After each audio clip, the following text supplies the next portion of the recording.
Ask Mike, brought to you by the Stadium Shop on Razorback in Fayetteville. Happy Monday, everybody. It's time for another edition of Ask Mike, but we're not in our regular studio today. We're doing renovations. We're going to get a new set, which is fine, but I'm not comfortable I'm a creature of habit. I am too. I feel comfortable in the old set. This is like weird. Yeah, this feels a little weird. My answers may be affected by that. We'll see if my thinking could be all off. We'll see if your answers are affected by it, Mikey. But let's jump right into it since we do have a lot of questions this week. Our first question is from Boo Jackson, who wants to know, do you have our baseball team figured out? I sure don't. After that sweep of the Aggies, I figured we would stink it up in Starkville. Sort of like when we swept Tennessee and got swept by Georgia the next week. I apologize for my lack of faith. You know, I sort of had the same thought. I didn't think they would get swept. I didn't think Arkansas would get swept by Mississippi State, but I thought they might lose the series just for the reason that he stated. So what was the difference? Well, we have to be honest. I mean, if you watch that series, you know that Georgia is a much better baseball team than Mississippi State. Georgia's got better pitching, much better defense, and those were the two issues for Mississippi State. That's why Arkansas, I think, scored so many runs, 31 runs in 3 games. Ooh. And until then, the run production had been going down. Why? Because they have so many pieces missing. You got Jared Wagner missing. You got Peyton Stovall's in the lineup, and he's not. You know, you got Tavian Berger's not there. Tavian Berger. I love that, Tavian Berger. Josenberger. Yeah, Josenberger. There you go. Josenbergers. So you got all these guys that are kind of there and they're not there. Their starting catcher was out for a while. So that dropped their team batting average. Well, it was back up. Now, the issue is it permanent now? Is it going to, because, I mean, they hit all these home runs in that series, and where'd the home runs be? Diggs hadn't hit a home run in almost a month, and he hit 2, and one of them was a grand slam. So was that Mississippi State's pitching just being really bad, or are these guys signaling that they're on their way back with the offense? I don't know. But the real thing you can take away from that series to me is the pitching, because it was pretty amazing. Let's take a look at game 1. Hagen Smith, Cody Adcock, and Gage Wood pitched a combined 2-hitter.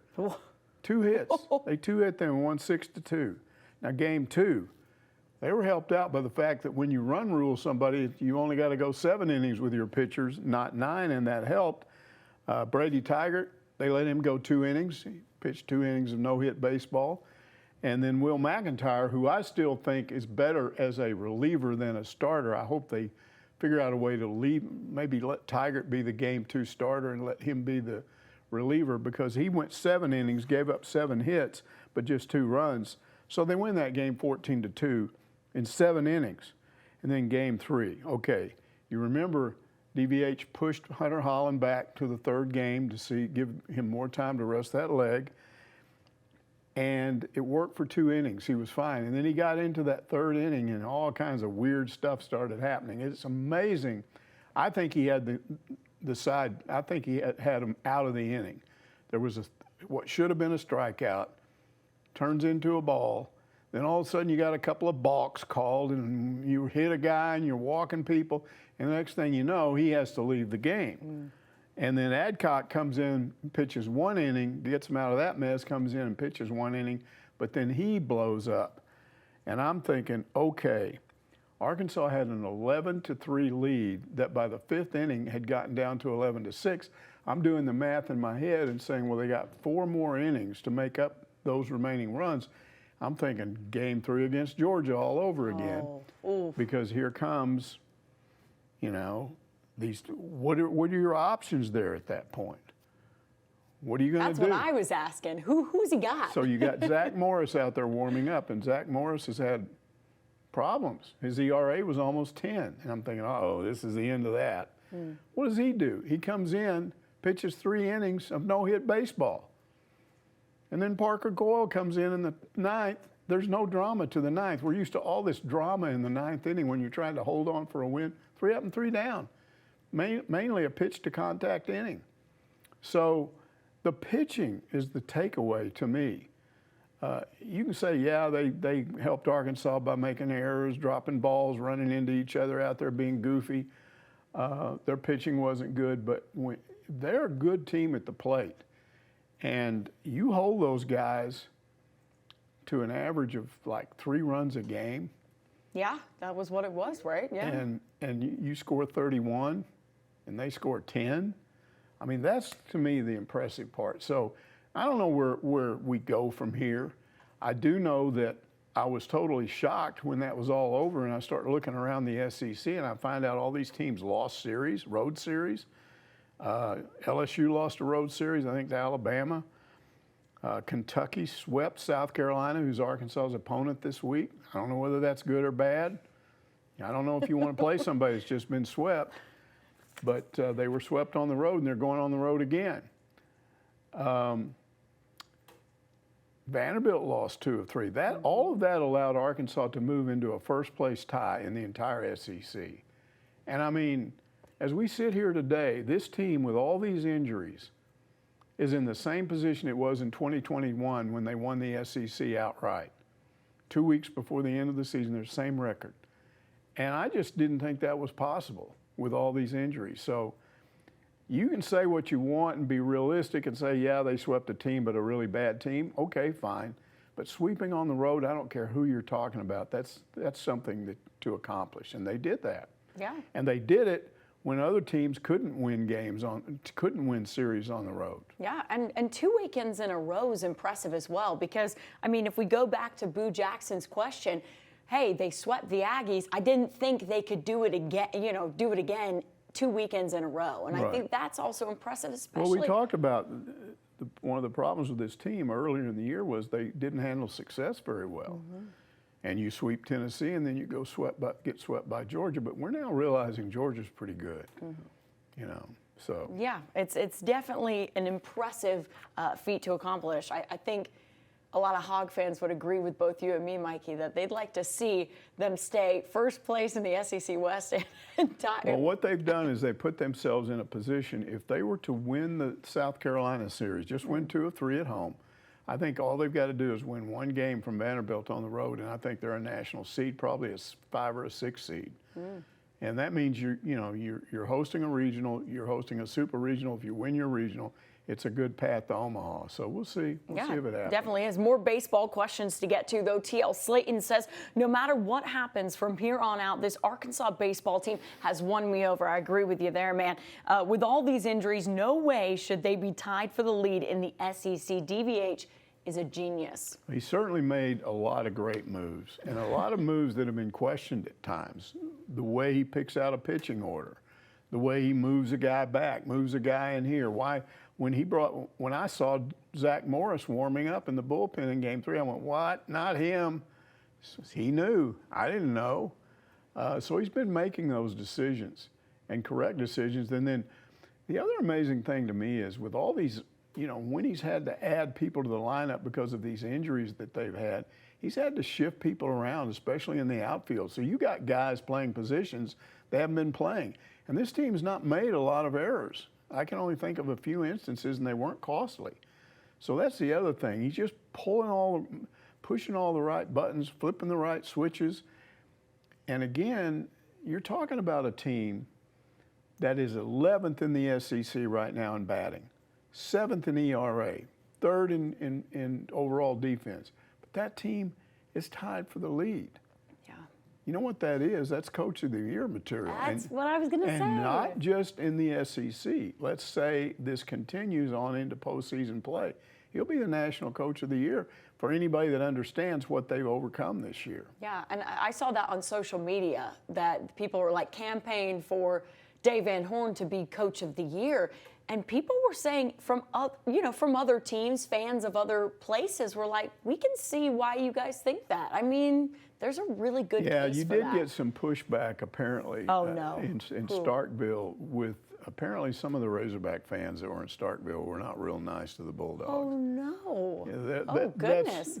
I never hear about that. There was an LSU fan that was there, and he was defending them. He was basically saying to these Razorback fans, you know, what goes around comes around. Don't get too smart alecky here because this could come back on you. So. Ooh, I didn't see that. You'll have to show me those comments. Mousetown says, I made the trip to North Little Rock for that disaster of a game against Lipscomb. Those fans deserved better. It was a great crowd, but the Razorbacks looked like they didn't want to be there. Remember that question we got back during football season was some guy claimed that he could see from watching the game on television that the offensive linemen weren't into the game? Yeah, he felt like they were partying the night before when that wasn't a real thing. What I'm telling you is you cannot, I don't care if you're there in person, you cannot tell sitting there in the stands whether they were into the game or not. You would have to be with them before the game. You would have to be in the dugout with them. Who knows what their motivation was? They didn't play well in that game, but that doesn't mean that they weren't trying to win it and they were just blowing the game off and didn't care. Because that's the complaint that I've read some is that all these Central Arkansas fans, it's the one chance they have to see this team play and they stunk it up. Look, the fact of the matter is with their pitching, I would say this, Dave Van Horn does use a lot of people in midweek games that he traditionally does that because he wants to develop them. But in this situation, you really think he's going to use any pitchers at all that he needs on the weekend? He's going to waste them on a Lipscomb game? No way. In order to win that game, they were going to have to hit the ball really well. And there were some key guys that didn't. Also remember that in the 8th inning, they came back and tied that game up. So in the 9th and the 10th, people came up that could have won that game for Arkansas, and they didn't deliver. Diggs didn't. Borfin didn't. I think Brady Slavin's got a hit during that period, but nobody drove him around, drove him on in and around when they could. They're in a walk-off situation there. Bottom of the inning, 10th, 9th, 10th and 11th. Yeah. Or no, 9th and 10th. 9th and 10th, yeah. And then the 11th, they failed to score after those guys put 2 runs across. So, you know, you can look at it and say, well, yeah, that wasn't good, but really, seriously? I understand you may have driven an hour or 2 to get to that game. You have to get out and park and walk, and you want to see it. But is that more important than the fact that they now are tied for first place in the SEC? So you're like, oh, they lost to Lipscomb. I'm mad about that. I was talking to somebody about this, and he put it into perspective, though, because I was talking about how stupid that is. He said, think about it. It's not stupid. What it is indicative of is a program where the fans expect you to win, that they get mad about losing to Lipscomb. Yeah. That's what Alabama football fans do because they're so used to winning that any kind of a game that you lose and make them mad. And now it's Georgia fans, not Alabama fans, because Georgia's passed Alabama the last couple of years. So I don't think it's a bad thing, but seriously, I personally believe that you shouldn't have midweek games after conference play starts. Play your midweek games earlier in the year when conference play starts, and maybe do what I don't know how you do this, maybe you started a week earlier, but the Big 12 has weekends off where you go play a non-conference weekend series. Yeah, why? Yeah. You could do that, but these midweek games, what are you talking about? We see all the time when we look at these Tuesday and Wednesday games, SEC, top-level SEC teams losing games. Yeah. Because they're not going to commit the pitching they need to win the game. No, and also it really messes with the travel week, because sometimes you have your SEC series that start on Thursdays instead of Fridays. And then what if you play a midweek game on a Tuesday? You have a really tight turnaround if you have to travel too. So I'm not like some people that say midweek should be eliminated. I think there's a value in midweek games. I think it helps you early in the season develop backup players. But seriously, once conference play starts, I don't see the point of it, honestly. I get you there, Mikey. WV Hog fan says, I know that DVH plays a lot of reserves in the midweek games, and the team seems to play uninspired baseball. We lose a lot of these games. The question is, do the opponents also play their reserves in these games, or do they play their best so they can boast about beating one of the SEC's best? It really depends, and there's no question that some teams approach a midweek game, a mid-major type team. Hey, it's more important for us to beat these guys because they're top 10 than it would be to win a conference series. So we're going to go ahead and use our best pitchers. We'll definitely use our regular lineup. As I've said before, Dave Van Horn, a lot of times, even when he doesn't have injuries, will still put other people, you'll rest your catcher. Yeah. You'll put other people in there just to get them experience. And I will defend that because he, early in the year when they didn't have injuries to their regular lineup, he was inserting guys into the lineup in these midweek games, guys that have now been playing. So there's a value in that. Now you see why he's been doing that. Mm-hmm. He's also made the statement that he doesn't believe in having guys on his team and not trying to develop them for the next year. So that's another reason to play these guys. So he, you know, it's not like they lose a lot of midweek games. They lost a couple of them this year. It's not like a disaster. But I sort of defend that practice of not putting your best people out there, putting other people out there, putting them in pressure situations. In this, again, situation, I went back and looked at what Lipscomb did. They did not use any of their starting rotation pitchers, their weekend pitchers, but they used several of their better bullpen guys. So there was the pitching difference in that game. Arkansas is using the guys at the back end of their bullpen. Lipscomb is pitching their better relievers. And they pitched one guy that had been a starting pitcher earlier in the year. So they definitely were using better pitchers, relatively speaking, on their staff than Arkansas was doing.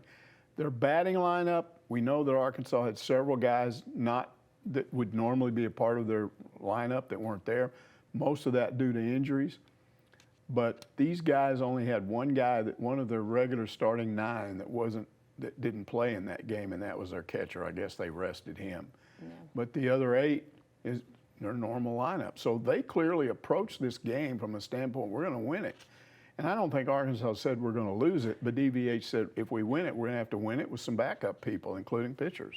Yeah. So that's the way that goes. And doesn't it also, I mean, with these midweek opponents, some of them might be on the cusp of, getting a better RPI ranking or things like that. I mean, it helps when you beat a team that's ranked in the top 10 for that. Absolutely. That affects There's a value in that. There is, exactly. So I defend that practice of them using their better players.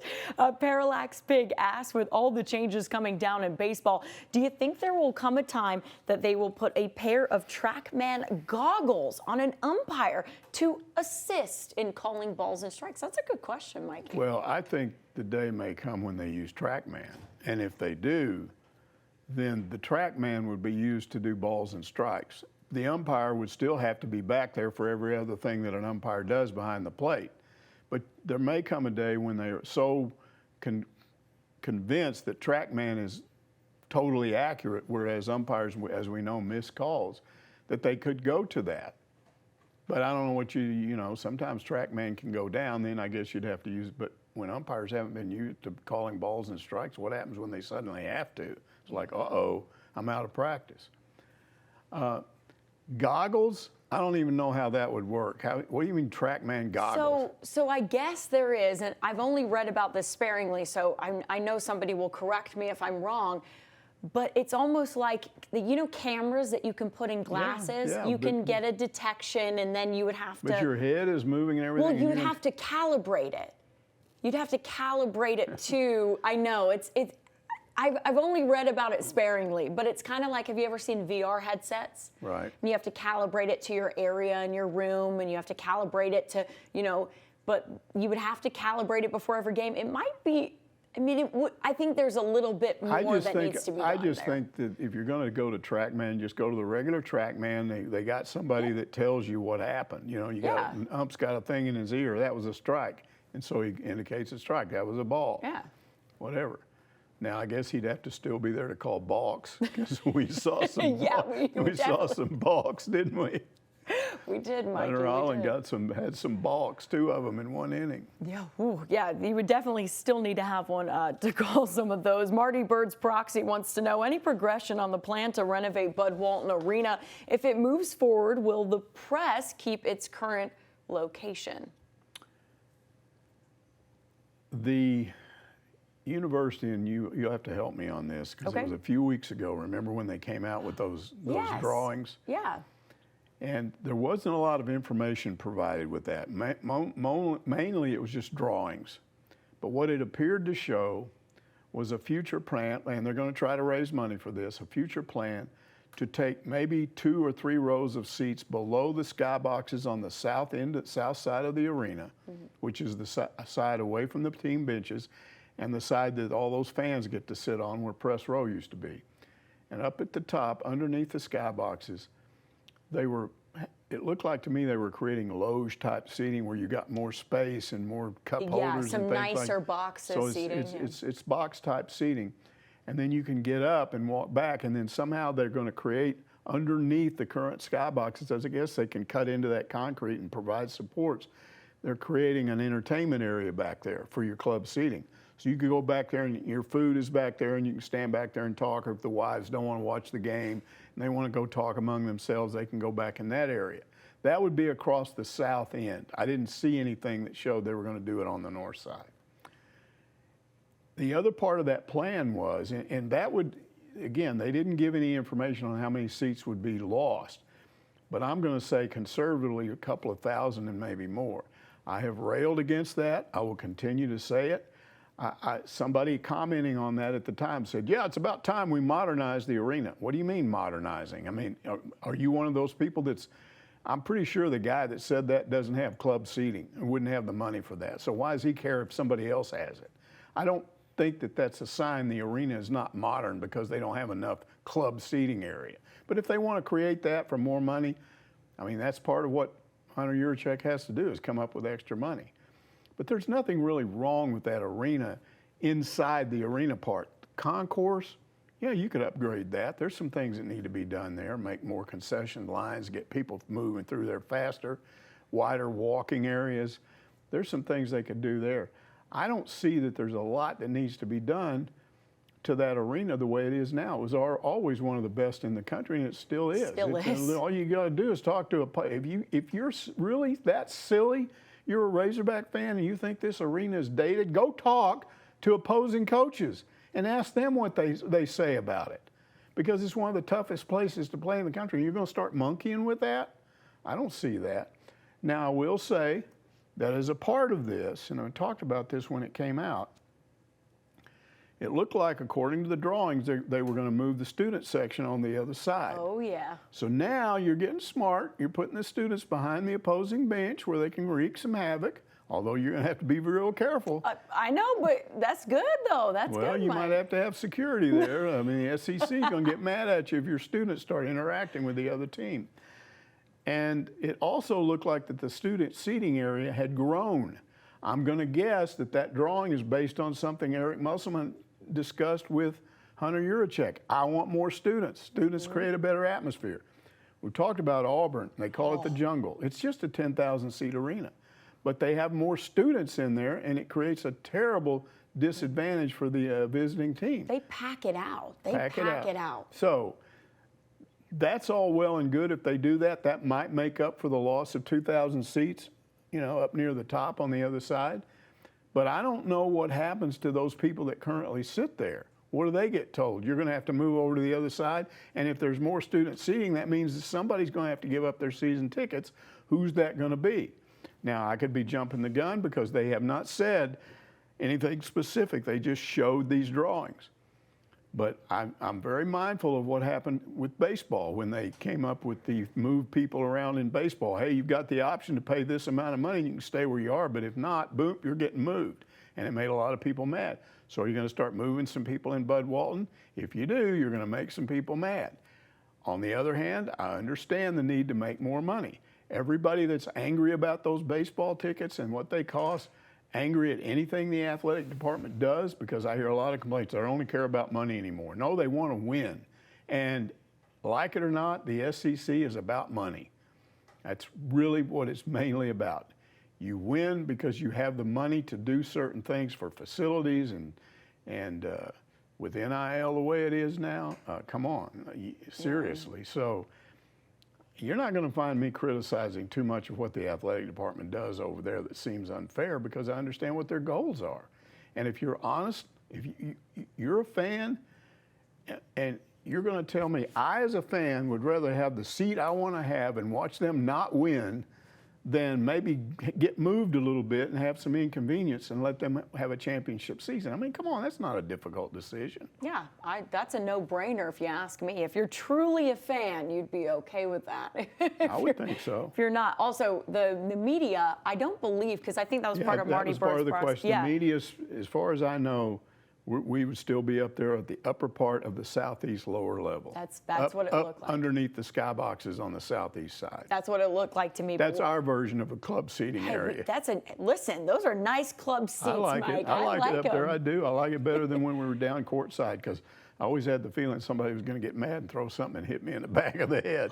Well, now the only way I get hit in the back of the head is somebody in a skybox decides. True. I don't think they're going to do that. They'll be nice to you next time you go. Hog Redneck wants to know, when are we going to hear something on Ron Holland? The suspense is messing with my head. Me too, Hog Redneck. As I understand it, and these things can change minute by minute, but as we walked into this studio. Yes, Monday afternoon. Holland had still not gotten his release from his NIL from the University of Texas. And as I understand it, they still have several more days to make that decision. They do. I believe they have 30 days from the athlete indicating that they would like to be released from it. The school has 30 days. So they're not there yet. No. Now they could drag this out just to mess with him being mad, and then at the end of the 30 days go, yeah, you can go ahead and leave. And that's what usually happens. If for some reason they decided to say, nope, we're not going to release you, then he could apply for a waiver from the NCAA, and that waiver would almost certainly be granted on the basis of the coach that was in place when he signed is not the coach that they have now. Yeah. And that's them basically the NCAA acknowledging, hey, we don't have a right to have a kid sign thinking he's going to play for a certain coach, and then we decide to get rid of that coach, but he's stuck. The NCAA, out of that lawsuit with the Supreme Court and all that stuff, they have really come out more on the side of athletes because they were getting criticized for years, saying coaches can do things athletes can't do, blah, blah, blah. It's almost swung in the other direction, honestly, to where athletes have way too many rights. But they used to have almost no rights. Now they've got all the rights. Well, NIL helps with that too. And I think that he's eventually going to be released. Probably in another 2 weeks or so. Now the issue becomes what happens then. And when you read these various recruiting gurus for various internet organizations, and I won't read this stuff all the time on my phone, it looks like it's about 60-40 for he's probably going to stay in college and go to Arkansas. But it seems to be either Arkansas or G Leagues, with most people feeling he's leaning toward Arkansas. So it looks good right now. Here's the interesting thing about this. How long ago was it? Seems like just a couple of 3 weeks, when we were getting all these angry questions about these one and dones and we don't want any more of them. Well, believe me, Holland is a one and done. Yeah, he's not just an ordinary. He was reclassified this past week as the number one guy. That's what I was just going to say. We weren't supposed to want any more of these number one guys. We had one of those last year, and it turned out bad, and we don't want those guys because they just come in and take advantage and they're gone. But those same people are all in on Ron Holland. They're all in. So here's the interesting part. If he comes here to Arkansas, there's going to be a comparison from day one to what he's doing to what Nick Smith Jr. did last year. Now, is he going to be held to that standard? Are you going to get hurt and you're going to sit out? Is your agent going to be involved? All this stuff that everybody was mad about. Now are they suddenly going to not be mad? Oh, he's a legitimate one and done. The other guy was not a real one and done, even though all three of those McDonald's All-Americans from last year are probably one and done. Walsh might come back, but probably not.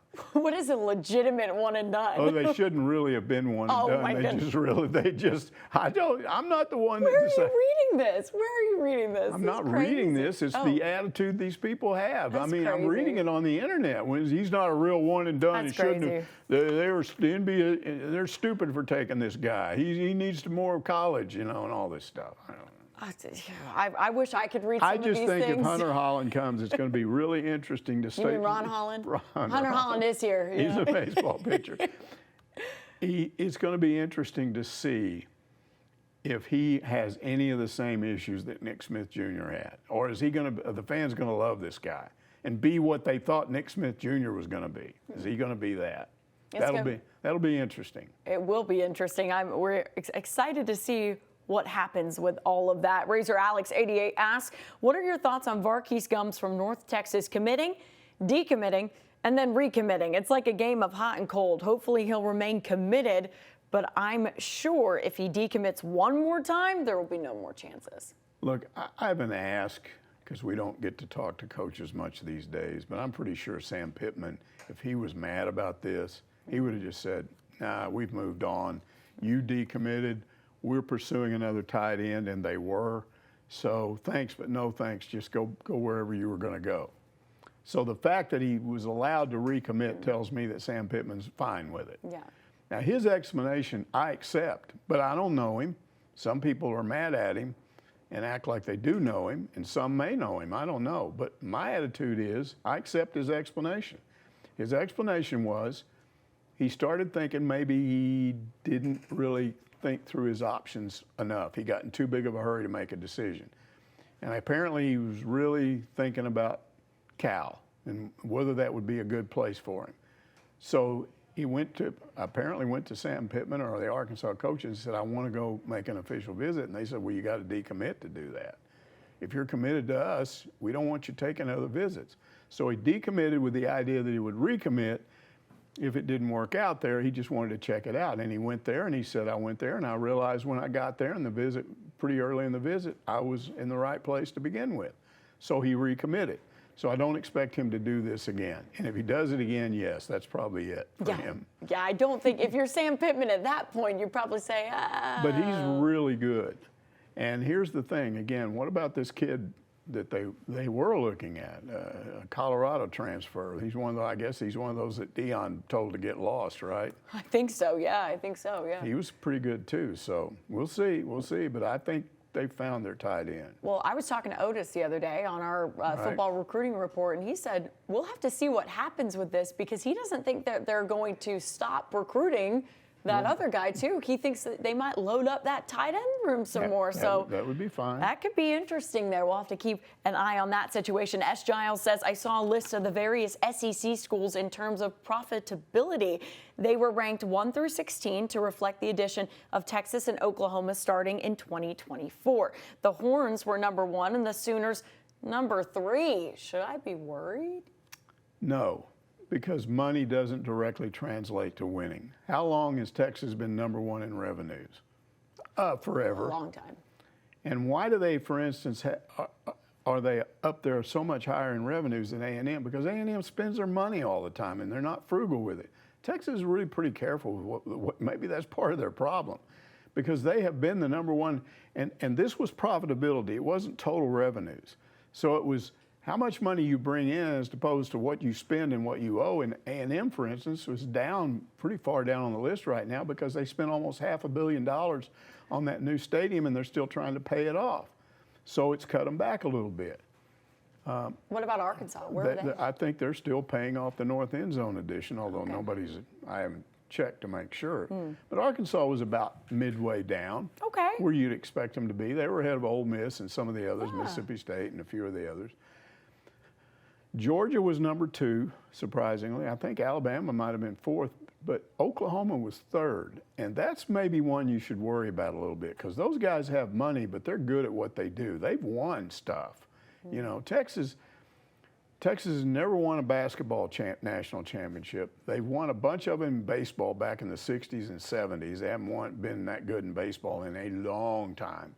And the last football championship, national championship they won was what, 2002, 3, somewhere in there? Yeah, somewhere in there. So I wouldn't worry about their big bucks. But they're good at the other sports too, like swimming and diving. Okay, good for them. So if you're a big swimming softball. fan, if you're one, they beat Arkansas in softball last year. So if that makes you mad, then you can get worried. But if you're a football, basketball, baseball fan, I would not worry about these stinking Longhorns. I was just saying, the other sports is why I think they get some love there as well. But Eddie Lynn asks us our final question for today. As far as the everyday process of doing your job, who is the worst coach you've covered at Arkansas? And who was the best? I'm excited to know this answer. Well, I want to make sure we're defining the question right. It's not whether the guy was a good coach per se. It's whether or not you liked him, right? Well, whether or not he did things to help us do our jobs or prevent us from doing our jobs, right? Yeah. Whether he made our jobs more difficult or made our jobs easier. So I'm going to start off with the best. Okay. Because that was Frank, hands down. I had covered a team in the Lone Star Conference before I came here, Stephen F. Austin. The coach there was a complete jerk. He wouldn't let you couldn't virtually cover his team. He was the only one you could interview. You couldn't go to any practices, hardly ever talk to players, maybe after a game, certainly not during the week. And I remember telling a guy I worked with, there's no point to me covering that team because I don't know any more than the average fan knows because I don't have any access. So I just stuck to covering high school and blew them off. To heck with them. I didn't care. When I got here, I thought, well, man, if stupid guy John Leverett, Stephen F. Austin is going to be like that, what's it going to be like dealing with Frank Broyles? I thought it would be difficult. It was the opposite of that. Wow. He let us go to his practices, a whole practice. There was no shooting period. There was no you can be here 10 minutes and leave. He let you shoot the whole thing? You could shoot anything you wanted. There were only two of us, two television stations covering them at the time, and we both asked him, and he said, if we're working on a new package for a specific opponent, I will tell you when we're doing it, and then don't shoot that. But other than that, you're fine because there's not anything that we're doing that we haven't done before, so it's not like it's going to be some big shock to the opponent. I love that mentality. So, and then he was just totally honest. I mean, he never dodged a question. I never had the feeling he was trying to do a PR job on me. If there was an issue, he would admit there was an issue and explain it. He once told me, he said, I can deal with negative publicity. I can't deal with no publicity. I want coverage. I want you reach our fans. I want our fans to know what's going on. If I tell you what's going on, you can tell the fans what's going on. I like that. He always felt like he owed something to the fans because they were the customers. Just like a customer at Walmart, you want them to be happy, or a customer at a gas station. You do a bad job, they're not coming back. So if you do a good job with your fans, they will stay your fans. And he felt like the media was a good way to reach those fans. So he's perfect. Lou Holtz came along after him, and even though Holtz himself was a jerk, he was very open in the way he dealt with us. And it pretty much stayed that way until the middle part of the Houston Nutt years.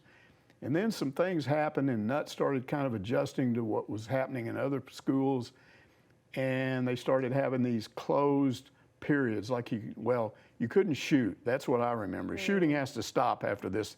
And then it went from that to, well, you guys are going to have to leave after X amount of time, and then there'd be certain scrimmages closed and things like that. And that's when that sort of started. So really the worst would be anybody from about the middle of Houston Nutt on. I don't care who it is, whether it's Bielema or Morris or even Sam Pittman. I like Sam Pittman, but he's one of the most closed coaches. It's hard to do your job right now compared to when I got here. You're pretty much limited to press conferences. You go to the press conference, you hear what's said at the press conference, that's what you know. That is not the way it used to be done. So I'm not going to name one coach. They all do it that way now. Pretty much everywhere you go, there might be a few that aren't that way, but if I had to name a worst, I would say Chad Morris, simply because he had the same rules as all the rest of these guys these days, plus his press conferences were worthless. Whatever was said was baloney. So what was the point of being there? He'd just say stuff and it didn't matter. And you knew it. And his two coordinators would have press conferences. He'd have a press conference, his two coordinators would have a press conference every Monday I think it started at 12, and it'd go 12 to 1, or maybe it was 1 to 2, whenever it was. We would have those press conferences, and when it was over, we'd be walking around going, what do we know that we didn't know when we walked in here? Not anything we believe, because we don't believe what we just heard. So he was probably, if I had to name a worst, he'd be the one. But any of them from about Houston Nutt's last 2 years on, it's all the same.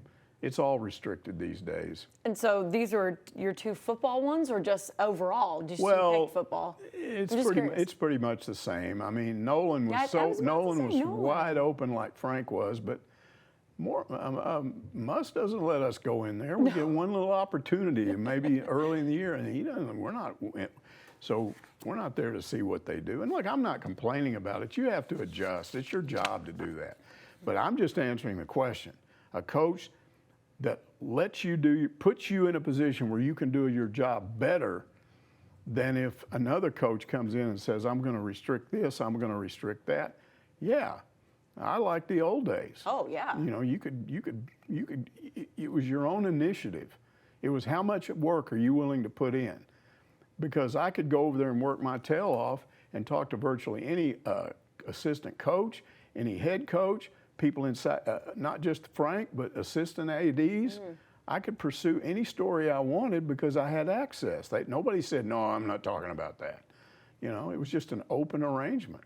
That's so awesome. And I tell the story of the time Lou Holtz had a starting quarterback that was injured, and he had his backup out there, and I'm shooting the guy taking snaps before practice, and he hurts his hand, and Dean Weber comes over, and they're looking at it, and Lou's looking at it, and I'm filming the whole time, and Lou looks up and sees that I've filmed all of that, and I think he's going to come over there and be mad because I've revealed that his backup quarterback has an injury, and he walked over and stood right in front of my camera. He knew what he was doing because the light was on the camera, and he made a little speech about him losing his backup quarterback and had no idea who his number 3 quarterback was.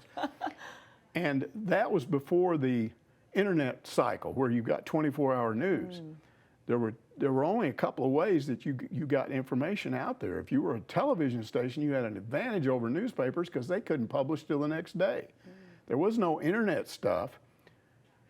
And I was the only TV station out there at that time, and I had that on the 6 o'clock news. Nobody else even knew it happened. So I broke the story with the video with Lou saying that, and then at 10, everybody else is trying to go with it, the other stations. But then the newspaper guys couldn't use it till the next day. Wow. So imagine what it's like to be able to do your job like that, because I was in the right place at the right time doing my job. I had something nobody else had. That's impossible these days. It's impossible. You can't do it. Everybody's funneled into the same little press conference. Go into this room and listen to what we say. Yeah. And what you hear is what you've got. I'd love to go in a time machine, though, and go back to that time and cover things when it was that. You would not believe nice. Frank Broyles. I mean, what an honest guy. I love that. He would talk to you about anything, and he would tell you things that were fundamental. He once sat and told me, he said, my philosophy on, and this was when he was an AD, he said, my philosophy on hiring head coaches is, I want to go out and find a guy that, he said, I know this from when I was a head coach. There's a period in your career when you do your best work, when you're the most motivated. I want to find that guy right when he's hitting that period, and I want him for 6 or 7 years, whenever that was. And then when he's past that, I want to get rid of him. Let him go work somewhere else. I'll go get the next guy to do that. It was amazing. Wow, we'll end on that because that was a great way to end the show today. That's it for this week's edition of Ask Mike. We'll see you next Monday, hopefully in a new set to answer more of your questions. We'll see you then.